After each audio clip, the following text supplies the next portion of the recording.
maganda.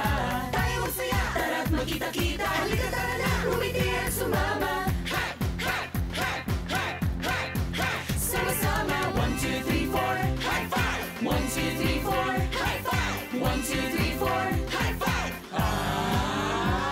Halin at magsaya, tayo ay sama-sama. High five! 5, 4, 3, 2, 1. Come with us and have some fun. I have 5 senses, say them with me. 5 senses, here we go, say 5. High five. I have 5 senses, say them with me. 5 senses, here we go, say 5. High five. 1 to see, 2 to hear, 3 to taste, 4 to feel. 5 to smell. We're doing well. 5 senses. Say them with me. 5 senses. Here we go, say 5. High five.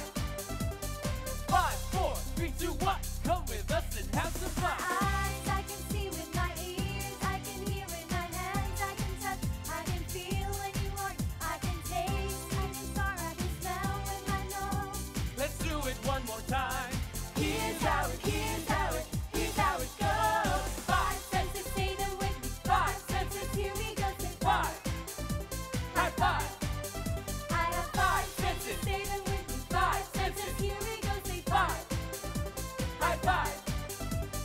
1 to see, 2 to hear, 3 to taste, 4 to feel. 5 to smell. We're doing well. 5 senses. Say them with me. 5 senses. Here we go, say 5. 5. High five. 1, 2, 1, 2, 3, 4, 5. See the moon at night, I can hear the band play, I can touch and feel hot and cold in a way. I can taste, I can smell what I like and what I don't. Let's do it one more time.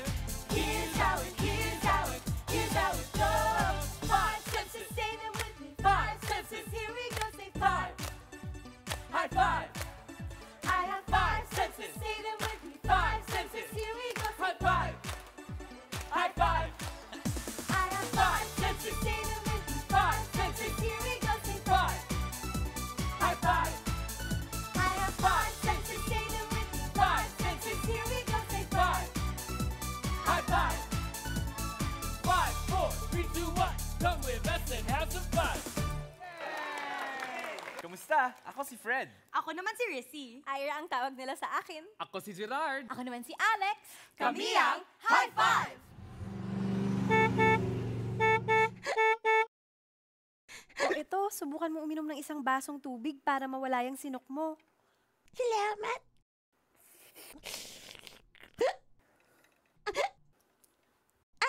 Mukhang ayos na.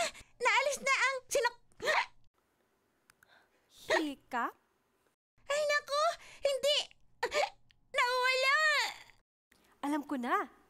May isang gamot dyan, Chats. Kailangan mo ng tongue twister. Yung pagbigkas ng mga salitang nakakapagpabaluktot ng dila. Tongue twister? Mga salitang nakapagpapabaluktot ng dila? Kaya ko yan! Magaling ako dyan! Kaibigan, huwag matakot kung ika'y sinisinok. Tok-tok-tok, katok-taratok, agad sinisinok-sinok. Pok-pok-pok, inok-pok-tipok-pok. Ang tok-tok, rinok-sinok, sinisinok-sinok. Kilabot ang sinok. Talaga? Ayos yan, Chats. Mukhang mahirap yung pagbabaluktot ng dila, pero kayang-kaya mo. Oo nga! Ito ay... Naku! Sinisinok pa rin ako! Meron pa akong alam na gamot ng sinok. Ano? Yun! Sorpresa! Sorpresa? Talaga? Hindi! Ang ibig kong sabihin, gugulatin at susurpresahin kita para mawala yung sinok mo. Teka, dito ka lang.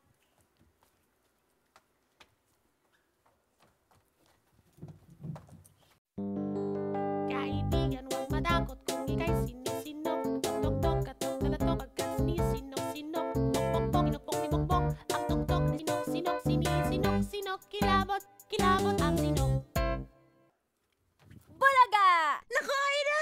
Nabigla ako dun ah! Mukhang... Hindi tumalaob! Sinisinok pa rin ako! Talaga? Chat, siguro dapat paghandaan mo ang pinakamalaking sorpresa para sa'yo. Ha? Ay, nung pinakamalaking sorpresa para sa akin! Surprise! Gerald, Rissy, Alex,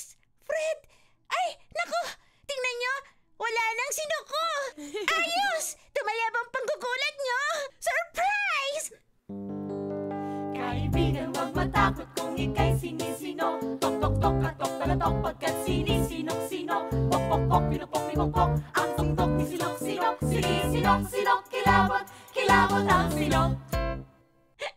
Ha? Sinok ulit? Bumalik? Teka lang. Ano nga sabi mo? Hit, tick, o trick? I trick you! Wala naman talaga ako sinok eh! Chats, loko ka talaga! Ha? Talaga? Sinisinok kayo? Hindi! Biro lang!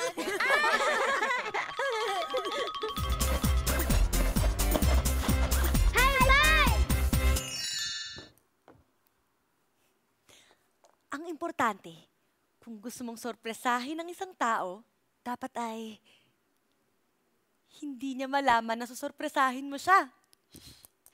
Alam nyo, gusto kong sorpresahin si Gerard. Ako ay may sorpresa. Di ko sasabihin sa'yo, masaya aking sorpresa. Hintayin mo. Hindi ko sasabihin kung kailan at paano, pero pag nalaman mo, sigurado, wow! Sige na nga.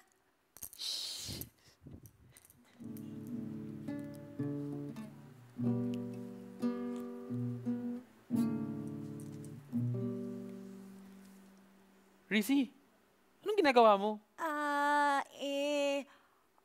Nawawala kasi hair clip ko. Baka ka ako nandito. Di bali na.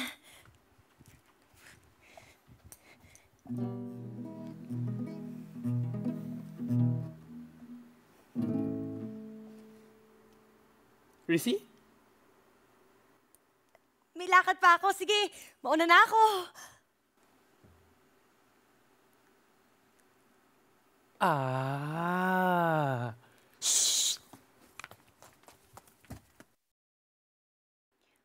Paano ko kaya susurpresahin si Gerard? Surprise! Ako ang nasurpresa. 5 points for me. Halina't magsaya, tayo ay sama-sama. High five! Halina't magsaya, tayo ay sama-sama. High five! Oh, ayan. Narito na rin ang dyaryo. Tingnan nyo. Nakarolyo na parang silindro ang hugis. Madaling dalhin.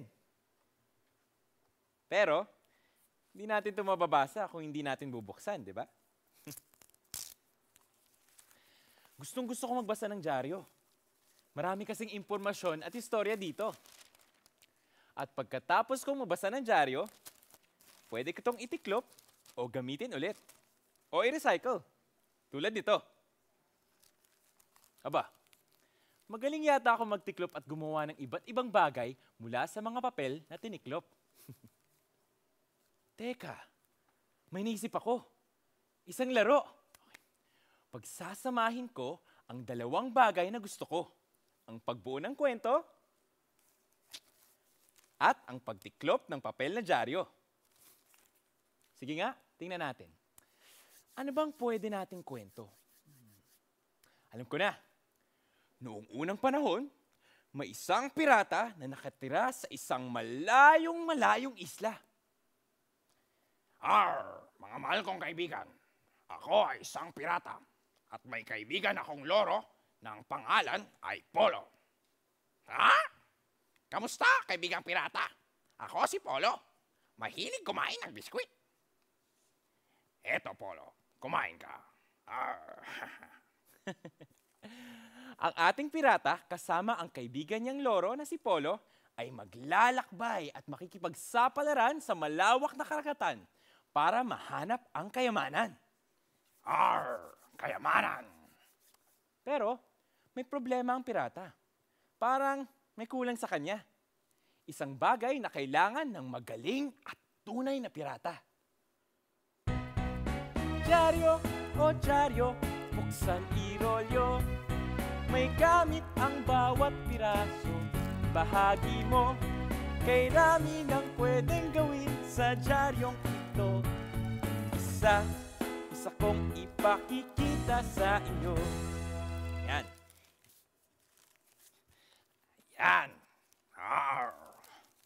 Alam ko na ako anong kulang ko, Polo.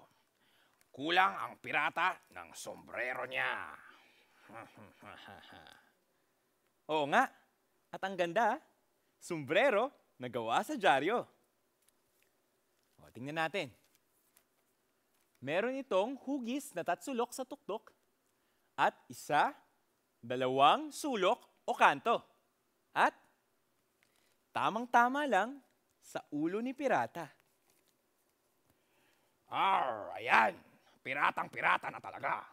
At ngayon naman, oras nang hanapin ang kayamanan. Polo, ano kaya yon? Mga perlas kaya? O mga bilog na golden coins? Ha? Biskwit? O baka... Dyaryo o dyaryo, buksan irolyo. May gamit ang bawat piraso. Bahagi mo, kay rami nang pwedeng gawin sa dyaryong ito. Isa kong ipakikita sa inyo. Oh, ano nga kaya sa tingin nyo ang kayamanang mahahanap ng pirata? Tingnan nyo ito ay may 1, 2, 3, at 4 na bagay rito. Parang parisukat pero matulis sa tagiliran. Mga mahal kong kaibigan, ito ay mga diamante o diamonds. Ngayon, paano ko kaya mahanap ang mga mahaling diamante? Ano kaya ang kailangan ko, Polo? Ha? Biskwit? Palagay ko hindi. Alam mo, ang kailangan ng isang magaling na pirata ay... Dyaryo o dyaryo, buksan irolyo. May gamit ang bawat piraso. Ibahagi mo, kay rami nang pwedeng gawin sa dyaryong ito. Isa kong ipakikita sa inyo.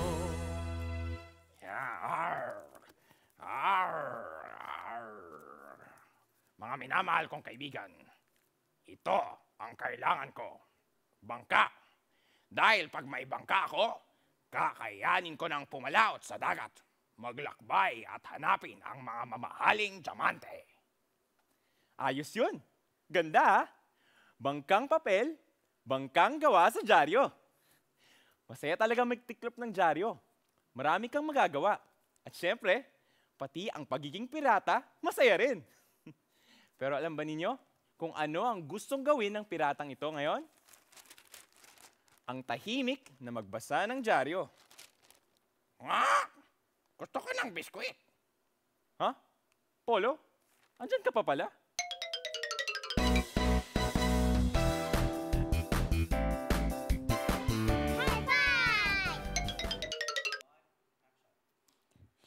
May ginagawa akong espesyal mula sa dyaryo. Inaayos ko lang muna.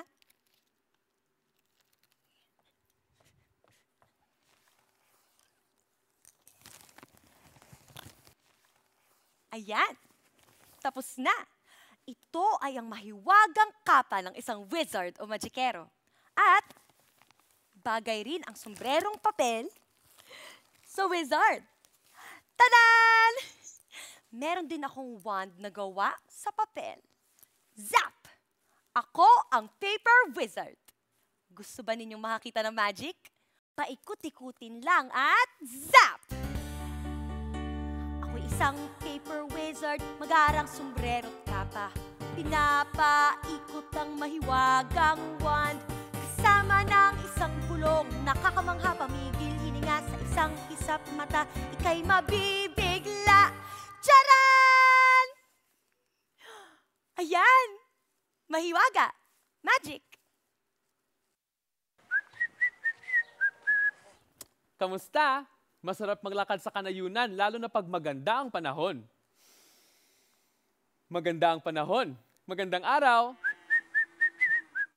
Narinig niyo yun? Ako ay pumipito. Nag-aral lang akong pumito. Sinubukan ko. Maganda, di ba?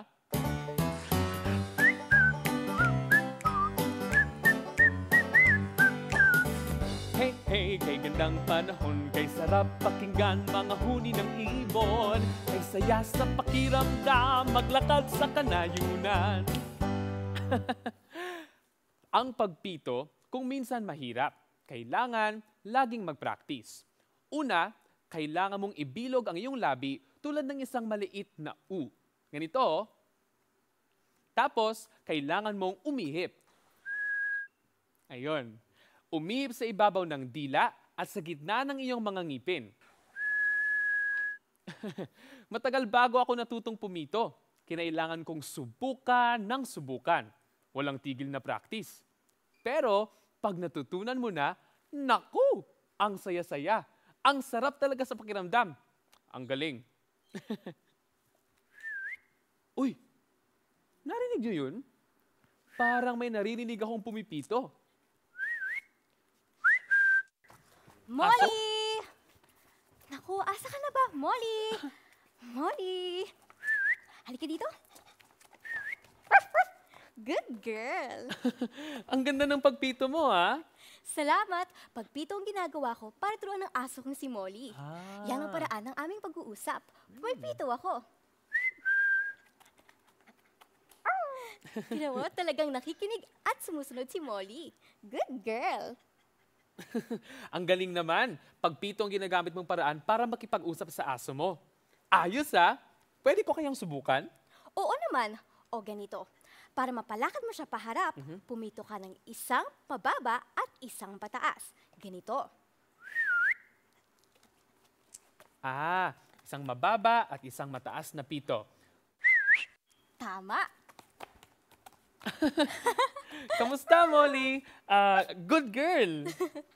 At para naman mapaupo mo siya, pumito ka ng isang mataas at isang mababa. Ah.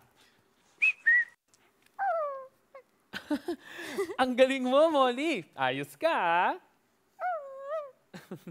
Nako, ngayon, pwede ko nang kausapin itong aso mo, Farmer Alex. Salamat, ha? Walang anuman, Gerard.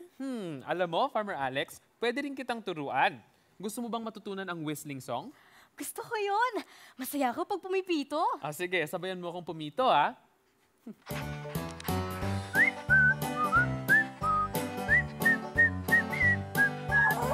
Hey, hey, kay gandang panahon, Sarap pakinggan mga huni ng ibon. kay saya sa pakiramdam, maglakad sa kanayunan. Isa pa.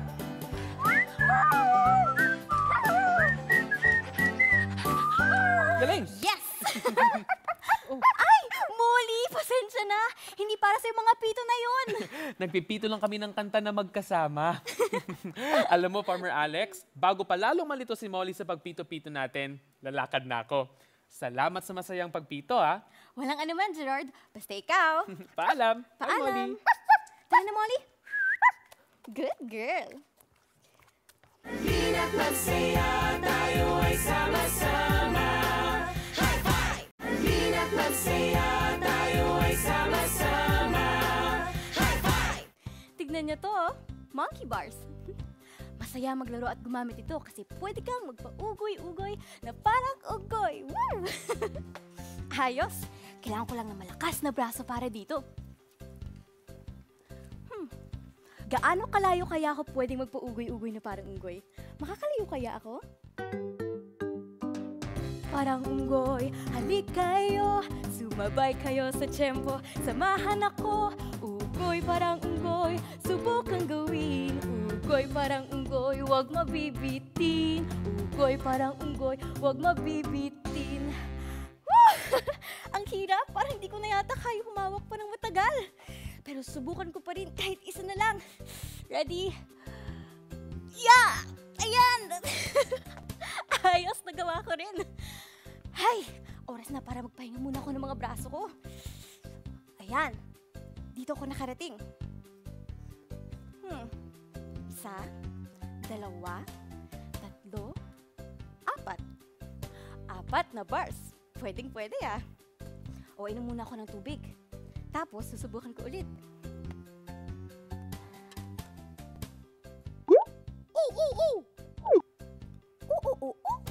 Parang tunog na unggoy yun, ah. Narinig nyo? Meron bang unggoy na nasa monkey bars? wala naman ah. Pero, parang merong medalya na may larawan ng unggoy. Palagay nyo, kaya ko kayang umugoy-ugoy para maabot ang medalya? Bilang tayo ulit.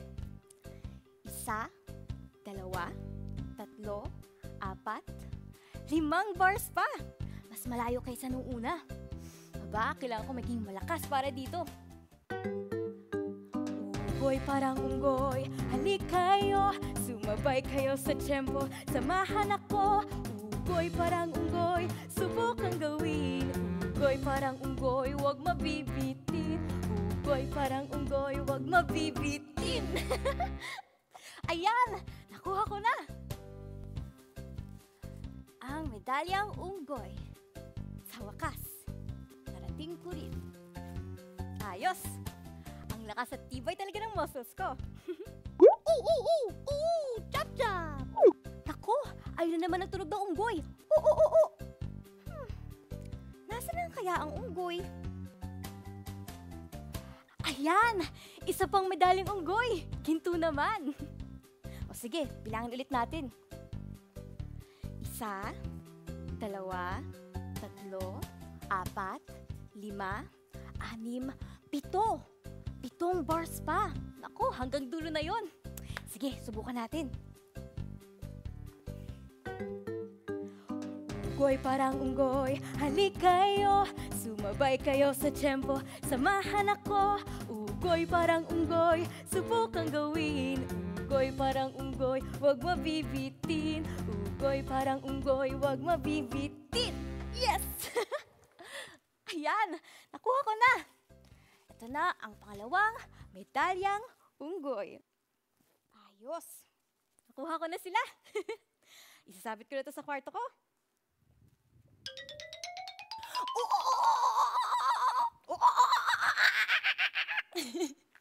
Wala lang, nag-uunggoy-unggoyan lang. Malakas ang muscle ng unggoy para makaakyat gamit ang lubid.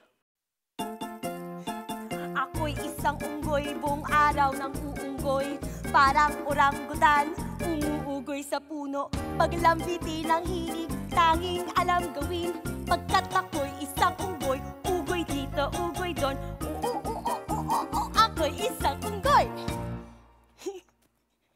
Mahilig umakyat nang umakyat ang mga unggoy.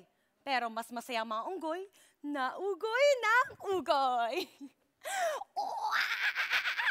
Tayo na, mag-unggoy-unggoyan pa ulit tayo. Ako'y isang unggoy, buong araw ng uunggoy. Parang orangutan, umuugoy sa puno. Paglambiti ng hilig, tanging alam gawin. Pagkat ako'y isang unggoy, ugoy dito, ugoy doon. Ako'y isang unggoy. Kumusta mga bata? Handa na ba kayo? Oras na para sa kwentong may hidden treasure. Sa kwento natin ngayon, kailangan niyong hanapin ang pangulin. Hanapin niyong mabuti ha. Good luck! Ipapakita ko to sa inyo pagkatapos ng kwento. Noong unang panahon sa kagubatan, may isang peacock na ang pangalan ay Jaya. Naku! Napakaganda talaga ng makulay na buntot ni Jaya. Ako si Jaya. Uy, Jaya, huwag mong kalimutan ang mabalahibo mong buntot, ha? Ganon? Kailangan ba talaga? Sige na nga. Kamangha-mangha ang buntot ni Jaya, di ba? Pero alam nyo, parang nahihiya si Jaya sa makulay at malaki niyang buntot. Wala nang ibang ibon na may malaki at makulay na buntot tulad ko. Ako lang ata may ganito. Bakit kaya ang ibong tulad ko ay may makulay at malaking buntot? Tatawa ko minsan, ako lang ang tanging ibon na may malalaking buntot. Bakit kaya? Pinoproblema talaga ni Jaya ang buntot niya. Kaya isang araw, naisip niyang dumalaw at humingi ng payo mula sa engkantada ng gubat. Siguradong alam niya kung bakit meron akong buntot na ganito kalaki. At siguro, pwede niyang paliitin o palitan ito. Quack, quack. Kamusta? Ako si Doray. Kamusta? Ako, si Jaya. Naku, ang ganda-ganda naman ng balahibo ng buntot mo. Napakamakulay. Mas maganda kaysa sa buntot ng isang patong tulad ko. Yun nga yung problema eh. Ako lang ata ang may ganitong kalaki at makulay na buntot. Naku, buti na nga yan, di tulad ko na may malaking paa. Okay lang yan. Naku, kung pwede ko nga lang sana itong palitan. Kwak! Mabuti pa siguro, samahan mo ako sa matalinong hayop ng gubat. Baka makatulong siya. Kaya't sabay silang nagpunta sa loob ng gubat. Doon nakasalubong nila si Mula, ang usa. Dito, palagay ko dito tayo. Ano yun? Sino yun? Uy, kamusta? Paano mo nalaman na nandito ako? Hindi namin matiis na hindi makita ang magandang sungay ng usa. Ay, nako. Wala akong kilala na may nakakatawa at malaking bagay na tulad nito sa kanyang ulo. Kung hindi ako, bakit ako lang? Bakit kaya ang usang tulad ko ay mayroong malaking sungay gaya nito? Natatawa kung minsan ako lang ang tanging usa na may malalaking sungay. Bakit kaya? Hoy, Mula! Pupuntahan namin yung engkantada ng gubat. Ano, sasama ka ba? Aba, sige! Sama ako dyan! Gusto ko yan! Alam mo naman ako, mahilig ako makipagsapalaran. At nagsama-sama nga sina Jaya, Dora at Mula patungo sa kaloob-looban ng gubat. Tito, sundan niyo ako. Ano yun? Siya na ba ang engkantada ng gubat? Siya na nga! At alam ninyo, ang engkantada ng gubat ay ang elepante. May malaking paa, malaking muso, at napakalaking tenga. Kumusta? Ako si Ella. Ako ba ang hanap nyo? Oo, Ella, gusto lang namin maliwanagan tungkol sa mga katangian namin tulad nitong malaki at makulay kong buntot. Ang ganda! At bakit nga ba ang isang patong tulad ko ay may malaki at malapad na paa gaya nito? Wow! Ang ganda rin yan! Bakit ang usa na gaya ko ay may malaki at katawa-tawang sungay? Wow! Napakaganda! Napakagara! Kamangha-mangha! Anong problema nyo? Iniisip lang namin, bakit nga ba meron kaming ganitong mga katangian? At kung maaari bang palitan nyo ng mas maliit ang mga ito? Bakit naman nyo gustong palitan ng mga yan? Ang ganda kaya! Tignan nyo ako, pagkalaki-laki ng mga paa ko. Pero para sa akin, kakaiba at katuwa-tuwa ang mga ito. Pati rin itong aking mahabang nguso. At ang mga tenga ko, malaki diba? Kakaiba rin. Yan ang mga katangiang nagpapakilala sa akin. Ibig mong sabihin, espesyal ang buntot ko? Ganun ba? At ang aking malaking paa ay natatangi rin at gaya ng iba. Pwede ko tong panglangoy sa ilog.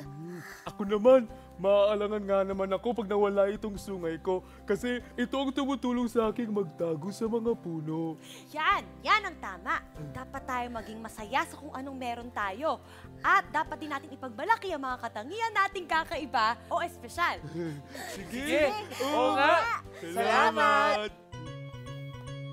Bakit kaya di nila nakikita? Ako ito talaga ako. Kakaiba aking itsura, ako lang walang iba.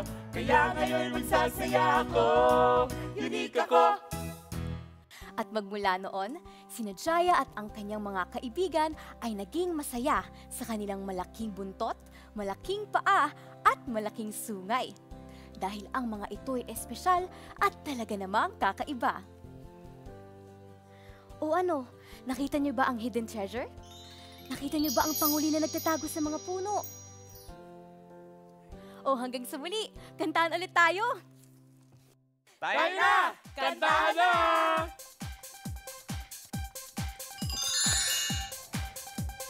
Five, four, three, two, one. Come with us and have some fun. Five senses, say them with me. Five senses, here we go, say five.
magkita-kita. Halika tara na, umiti at sumama.